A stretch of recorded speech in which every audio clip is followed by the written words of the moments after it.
If it goes out, it means the death of millions of people, everyone watching. Don't you understand that? The decision not to use the Michael Myers character was stupid, and why they decided to leave that, I do not know. No, I can't prove it. You've got to believe me. Believe me. Take it off the air now, please. There was a horrible backlash. It was crushing for me because, it was perceived as a flop. Dark masks, gather round your TV set, put on your masks, and watch.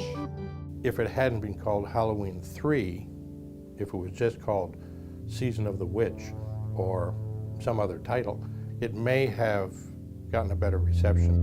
Take off the third channel. The third channel. It's still running. Stop it, please. For God's sake, please stop it. There's no more time. When I saw it, I thought, well, this is a terrific little scary movie in the tradition. Stop it! Stop it! Stop it! But it died a terrible death. It did not. And I've done a number of films like that. Stop it!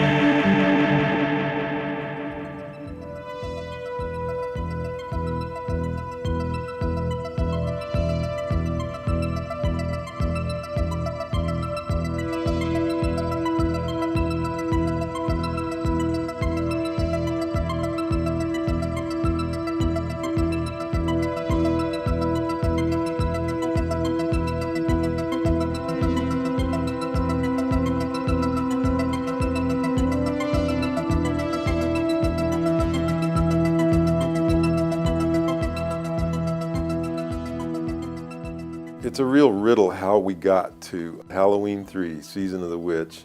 When the concept of Halloween 2 came along, I just hated it. I withdrew from the project. I was in New York when Deborah called me and said, hey, we're going to do Halloween 3. Would you think about being the director? It was a godsend because I had been worried all along that our paths had just, split and weren't going to get back together ever. And when she said it's not a real sequel, it's not going to have anything to do with the other two, I went, I'm in.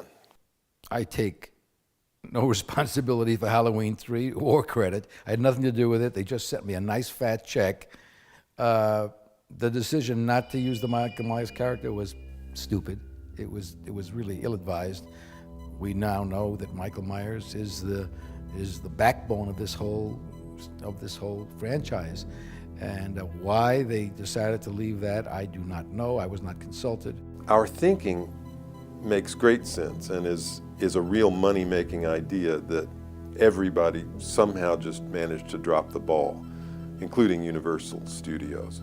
And that is this: each year, let's come out with a new movie on the subject of Halloween, All Hallows Eve, and all that goes with it. It could go in any direction it wants, and each one can spin off any number of their own sequels. Now, tell me, is that not a great, fertile idea that could make money for the rest of time? Halloween 3, for me, was really sort of fun from the standpoint that it wasn't making a sequel that was a Michael Myers film that we were sort of rehashing. It was, in fact, an opportunity to create new adventures and visuals that made it enjoyable for me. Halloween 3 is not a knife movie the way Halloween was. Halloween 3 is a pod movie. Halloween 3 owes a lot to the Invasion of the Body Snatchers. I like Tommy Lee Wallace, and I thought his contributions to Halloween 1 were immeasurable. He was really a very much a part of its success. And I think, this was a reward from his friend John Carpenter, who they were boyhood friends, and it's to Carpenter's credit that he championed Tommy Lee Wallace. I mean, he was the production designer and the editor. So he was a serious contributor to Halloween 1, but also understood the sensibilities of that kind of, suspense filmmaking. And so that to me was very encouraging. He had the same temperament as John and Rick. They're just easygoing. He knew what he wanted, and he set it up this is what we're going to do. Fine. I thought he was terrific as a director. He knew what he wanted to get. We went to terrific locations, and he was real easy on the set. He did not have the ego that some directors can have, and some certainly writer-directors. So he was great to work with. He really was. The sole written by credit on Halloween 3 for the screenplay is just about the most inaccurate credit you could ever conceive of. Nigel Neal, the well-established icon in horror because of his invention of the Quatermass character in British television and features that had had a lot of mileage. John was a big fan. I think it was John who was instrumental in getting him to come up with a screenplay for Halloween 3 based on a concept that Deborah had been promoting, which was basically witchcraft meets the computer age. He had had some lousy experiences in Hollywood, and from his perception, I believe he felt that, as a general rule, Hollywood had mangled his stuff. And so it's almost like he had a chip on his shoulder. And so when he turned in his screenplay and we read it, any criticism that we gave was going to meet with some resistance, I think. And we did have criticism. It was moody, it was dark, it was fascinating. I loved it. I'd say fully half, probably more, 60% of what he did is what that screenplay is.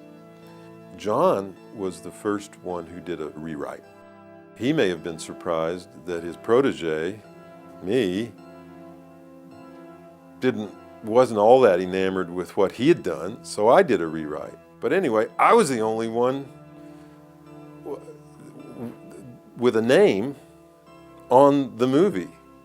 So you can see what a ridiculous credit that is. I think there was, again, this sort of team feeling about it. The fact that we were all going to be working on a variation, but, you know, all of us, you know, bringing our own skills and artistic sensibilities. I did get the job on Halloween 3 because I had done Halloween 2. I think it's almost the exact same crew. A lot of the same people are on both movies. Because Deborah Hill, you know, remembered us all, and she was very loyal, and she just, you know, said, hey, who wants to do another one? The cast on Halloween 3 were completely different. I don't know, your father came into the hospital, and I thought he was crazy, out of his mind. He's hanging onto a Halloween mask, he wouldn't let it go. And what he said was, they're gonna kill us all. And in a little while, he was dead. And I don't know what the hell is going on. Tom was already sort of a member of the family, and it was Deborah who suggested Tom. Not your most obvious choice, not a pretty boy, not a youth, but she felt that would be a nice, different way to go, and I completely agreed, so that was easy. Drinking and doctoring, great combination. I didn't feel very much like a medical professional because, I mean, right off the bat, I walk into my house and Nancy Loomis is my wife. She's actually Tommy Lee Wallace's wife at the time while we were shooting, and I walk out on her and the kids. Have a couple of beers and run off with some young chick and head north. I don't know what the hell kind of a doctor I was.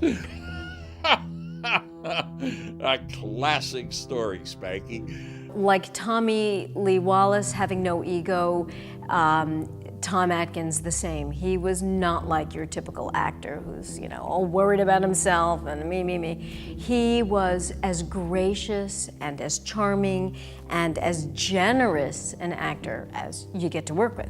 He always took the job seriously, but never took himself seriously. So it was always fun, you know, working with him.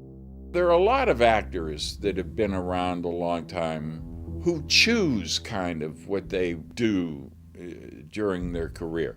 And I never really had that luxury. You know, to me, a job was a job. If somebody invited me to play a starring role in a movie, hell yeah, I'll do it. I'm there. Is this my father? I was traumatized by seeing The Exorcist when I was a young girl, so I stayed away from horror movies. I got a copy of the script and I thought, wow, this is a great part. And I went in to read. John was there, Deborah Hill was there, and Tommy Lee, and a couple of other people, and we sat in a room and saw the final 3 or 5 girls that they had selected to narrow it down. And as soon as Stacy walked in, everybody perked up.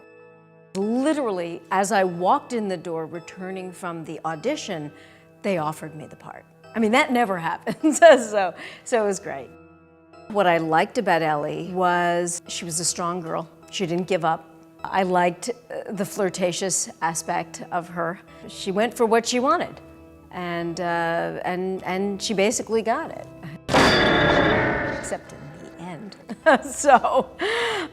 But she was a strong character, and I like strong female characters. I think we all do.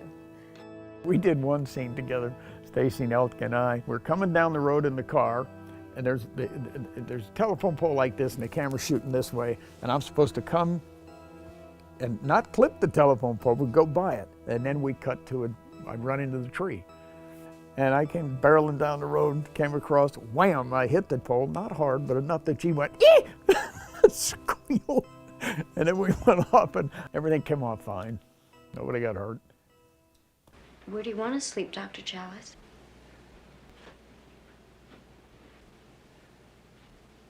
That's a dumb question, Miss Grimbridge.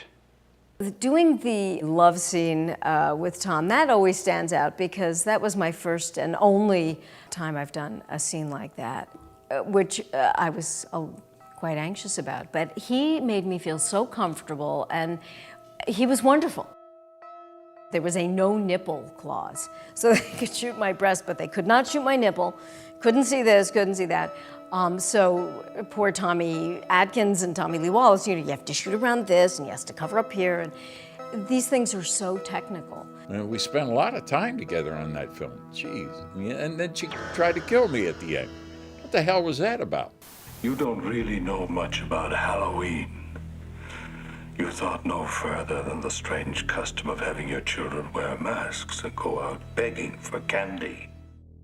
Again, it was Deborah's suggestion that we try Dan O'Herlihy, and again, just a home run. An opportunity to work with an actor like Donald Pleasance was on the first one, a professional, somebody you had seen in films before, so he had a great deal of credibility. It was interesting because he also brought with him understanding of the mythology, the Celtic mythology of Samhain or Halloween, that we were using. So he had, not only on screen, a presence, but also we felt a sense of authenticity in everything we did because he was there to confirm it. Dan O'Herlihy was an extremely talented man, extremely talented. He helped really make the movie. If his character wasn't as threatening and creepy and maniacal as he was, but with that very smooth exterior, the movie would not be what it was. He was an extraordinary actor, and as a human being, he was lovely. I kind of looked up to him, I think, He had been doing it a long time, me not quite so long.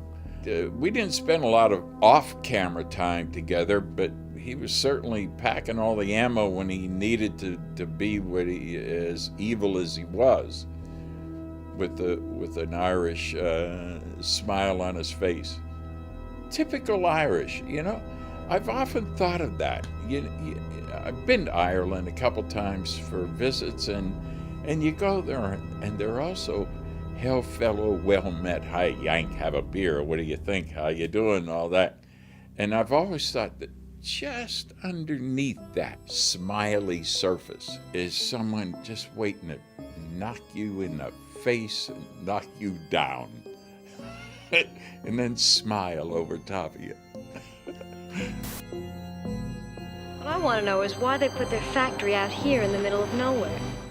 We shot the mystery town, Santa Mira, a little village up in Northern California played the part, and in real life it's every bit as strange as it appears on film. It was such a small, sleepy, quiet town that you kind of got the creeps from it, because it was one of those where everybody's watching everybody and everybody knows what's going on with everybody. But it had a weird vibe. It really did. You do get this eerie feeling when you go into town that people are behind curtains looking out. We didn't have to stretch very much. We went on location, the site of a paper pulping factory, and it is the stinkiest place I've ever been in my life. We did that stuff for days. It felt like nights, a lot of night shoots. And running up the street, down the street, climbing into a window, out of a window, going up a ladder, across a roof, jumping down here and doing that. And I was sick as a dog. I don't know what I got, but I thought at the time, Jesus, if I had to go up that ladder again, I'm going to drop dead. And half of it didn't get in the movie. And I thought, I love being an actor. We thank Don Post for 2 of the 3 masks. The witch and the skull already existed. And we collaborated on the pumpkin, the jack-o'-lantern, with Don. But I figured out the rationale for Halloween 3 is that that's what the mask maker is calling these 3 masks that are being sold in the stores this year. And so somehow I shoehorned that into the whole makeup of the thing, which just a desperate director wanting to make his movie make sense. When do we get to see him making the masks? Real soon, little buddy. Then there's the whole comic relief of there's a family of people that sell these masks that come to the town, and it was like a husband and wife and a kid in a Winnebago. That was the most fun I got to have on the movie in terms of clothing. I dressed them to be, you know, as ugly Americans as I could possibly do, and it really shows. Oh, I want a mask. Can I have a mask? My role was Little Buddy, and I was the obnoxious little son. And we were up on a trip, seeing the factory, and that was the last time I watched TV. Honey, don't get too close. You'll ruin your eyes. The death scene, which was a fun part, they made a mold of my head. So when they were making the mold, they were explaining to me what was going to happen. And as a 12-year-old kid, you know, hearing that snakes and bugs are going to crawl out of your mouth, that's kind of exciting. And they made a mold of my head, and then they reversed the mold. And then they melted it to where the shape of the mouth that they wanted me to have. So it was pretty much when the snakes and bugs were coming out, there was a dummy from about here up. The parts where bugs were crawling over, they had like a stand-in, a stunt person for that. But the mask, when I was ripping it apart, you know, they only made one mask, so they make sure to do it right. Because that mask, it would fall apart if you gave it some tug, and that's what that was the part I did. They had all kinds of crickets, but when they would let the crickets go, obviously they couldn't contain all the crickets. So at the end of the shoot, the studio was just, all you heard was just crickets, crickets, crickets, people going nuts. So once we were done, we were just out of there, because my mother, she was like, I can't take it anymore, let's get the hell out of here. We've done perverted things in the name of entertainment and kind of ruining the wearing of masks, so sorry. Stop it now, turn it off, stop it! I think it ended happily. I think they do turn off that final television channel and all the kids of the world are saved. Yeah. You're an optimist. I am. My wife wouldn't agree with that, but I think I am, yeah.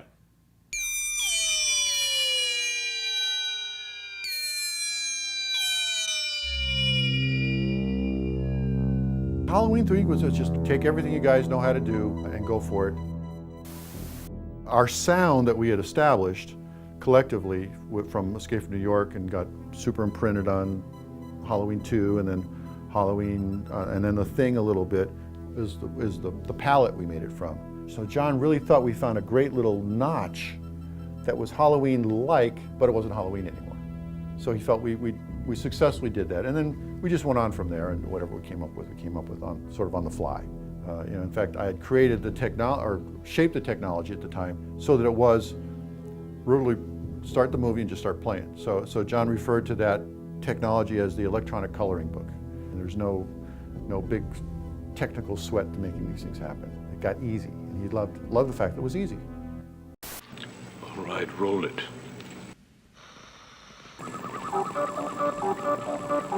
One of the most fun things about Halloween 3 is the Silver Shamrock theme. Da, da, da, da, da, da, da, da. 3 more days till Halloween. Halloween, Halloween. 3 more days till Halloween. Silver Shamrock. Oh my God. Just thinking about the song, I can't get it out of my head. Happy, happy Halloween, Halloween, Halloween, happy, happy Halloween, Silver Shamrock. We needed a jingle. No money in the budget to hire some guy to go, hey, make a jingle, please. I remember when Deborah said, you and Tommy are going to make this theme up. Go ahead. And she says, use the theme from London Bridge is Falling Down. So we have no problems with copyrights. That's completely PD. So when you think about it, that's what it is. Da, da, da, da, da, da, da, da. But then I went and dialed up this, on my synthesizers, this little silly thing. I think we knocked out the Silver Shamrock commercial in about a week.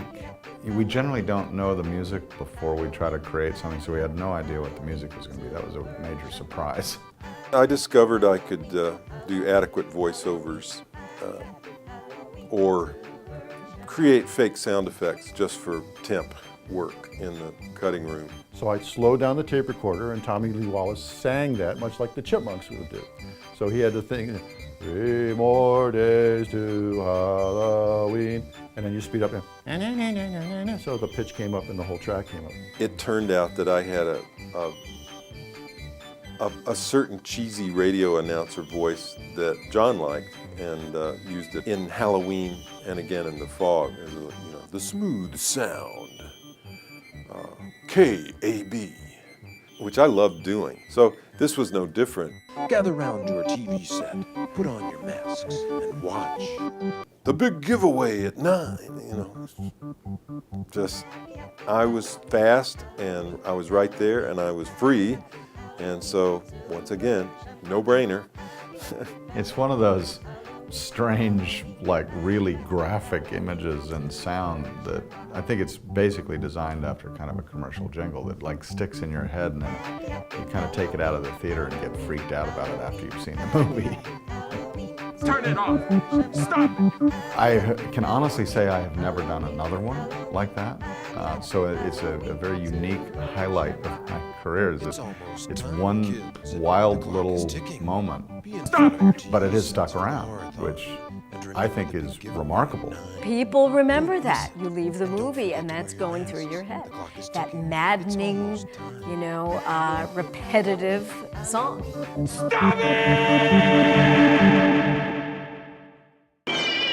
Halloween. The dead might be looking in. Stop it! The world's going to change tonight, Doctor. Happy Halloween. Halloween 3. Season of the Witch. The night no one comes home. First time I saw the final film, I believe, was when we went to Las Vegas. That was a nice little perk. For there was a screening of it, and we were all flown to Vegas for the night. And I believe that was where I saw the film for the first time. When I saw it, I thought, well, this is, it's good. It's a terrific little scary movie and in the tradition. But it died a terrible death. The film did not get a lot of good reviews. It did not stay in the movie theaters for longer than maybe a week. It did not do very well. Sequels are an expectation by the audience of a continuation of the characters they loved. And I think packaging it as presumably a sequel was disappointing to the audience because they had certain expectations. Nobody, and I mean nobody, myself included, did the due diligence thing of making sure the audience knew what was happening. It would have required a really clever ad campaign, and nobody came up with it. Everybody booed. Where's Michael? Where's Michael? I don't think they had any idea how big this character would get when they decided not to use him again. It says Halloween 3, so where's Jamie Lee? You know, where's the big knife? Where's the shape? You have John Carpenter's name on it, and you have the title Halloween, and it was 3. It wasn't just Halloween. It was Halloween 3. You know, so it had the baggage of that it had to drag along of being attached to Halloween 1 and 2. If it hadn't been called Halloween 3, if it was just called Season of the Witch or some other title, it may have gotten a better reception. There was a horrible backlash. It was crushing for me because, you know, it was perceived as a flop. And it was the producers who said, look, Michael Myers is making us so much money, it's just dumb to forget the anthology thing. And happily, for Mustafa Akkad, as it turned out, the sequel rights reverted back to Compass, and there they sat for quite a while before another movie was made. And so at that point, sort of John and Deborah didn't want to play anymore. So I have to say I was disappointed, you know, as did John and Deborah and everyone involved, that the audience didn't grasp onto it as we had hoped. So we're sort of the bastard child, the black sheep of the family, but that's okay.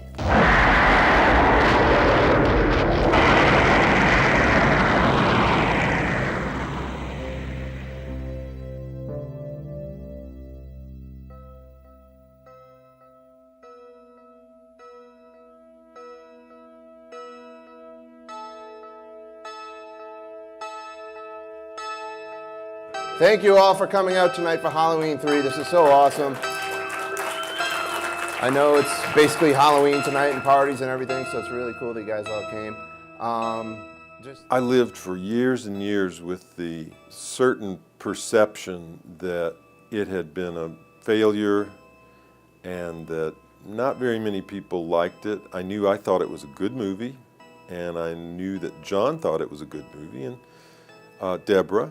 And so that was good enough for me. It hurt that it didn't find an audience, but what can you do? You just have to butch up and go on with your career. Let's bring up the man of the hour here. We got Tommy Lee Wallace right here.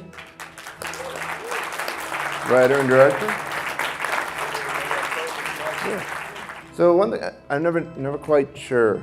Is she a robot the whole movie, or do they turn her into one at the end? I don't know. Why ask me?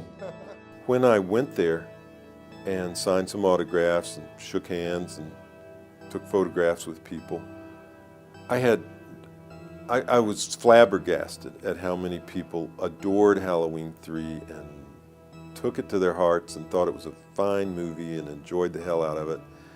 That was the first inkling I had that anybody cared. I saw it on cable, and I always liked it. This movie is its own animal, and it's very unique. Lots of kids get killed. It's sort of taboo. You can't do that anymore. It has terrific performances. Dan O'Hurley, he is excellent in the film. You have amazing cinematography from Dean Cundy, who did The Thing, Escape from New York, Halloween, The Fog. So he's one of the best in town. Happy Halloween. I think recently there's been kind of a re-interest in Halloween 3. I think a sort of a rediscovery, reappreciation. You know, it found itself, audiences found it. When I meet people that ask about it, they all pretty much seem to really like it and enjoy it. It's amazing that 30 years later, it's snowballed with all these fans, and it's become this cult classic. That's extraordinary to me. The popularity, it's interesting. I think it's fascinating that this still has a following. I often get letters with a picture of myself, and they want me to sign as an autograph. A friend of mine went on eBay and he typed in my name and found that, this is really funny, that one of the signed autograph pictures is on eBay for $5. It's nice to see that our efforts are not going unnoticed or unrewarded. So very gratifying, very healing experience for me to see it through all these years and have it kind of finally find its audience and shine a little bit. I'm tickled that I got to make Halloween 3 and work with Tommy Lee and John and Deborah again and Stacy. I'm very proud to be part of it and proud to have been in it, and I love that people get the movie now, because there were a lot of smarts behind the movie.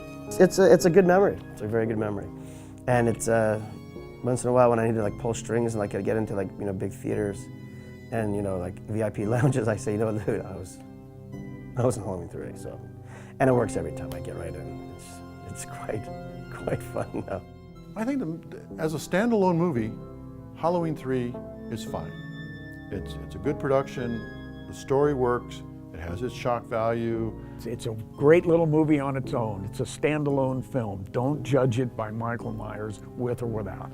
Just watch it for its own content, and it's a pretty good little movie.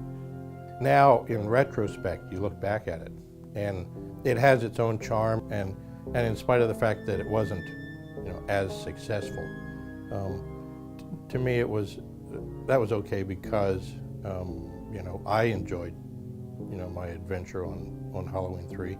It has slowly but surely accumulated that annual audience that loves Halloween, that loves the season, and loves the movie.